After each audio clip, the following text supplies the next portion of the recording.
জামাত ইসলামী ছাত্র শিবির এনসিপির নেতা কর্মীরা আগে তো গুপ্ত ছিল, এখন প্রকাশ্যে এসে তারা এখন চাঁদাবাজি শুরু করছে। নির্বাচনের পরে তাদের দল যখন বিরোধী দলে অন্তর্ভুক্ত হয়েছে, এই সুযোগটা ব্যবহার করে তারা এখন বিভিন্ন জায়গায় খুন খারাপি, চাঁদাবাজি, রাহাজারি, ডাকাতি, ছিনতাই এমন কোনো কর্মকাণ্ড বাদ নাই যে তারা করে নেই। নির্বাচনের আগেও করেছে, এখন নির্বাচনের পরও তারা এই কর্মকাণ্ডগুলা অব্যাহত রেখেছে।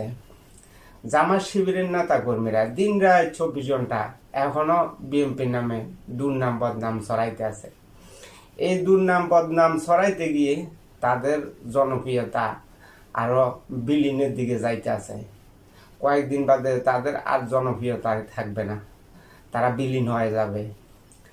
জামাতের নেতা মাসুদ বলেছিল, রাজশাহী বিশ্ববিদ্যালয়ের পরে, ঢাকা বিশ্ববিদ্যালয়ের পরে, চট্টগ্রাম বিশ্ববিদ্যালয়ের পরে বিএনপি নাকি জাতীয় নির্বাচনের পরে দেউলিয়া হয়ে যাবে।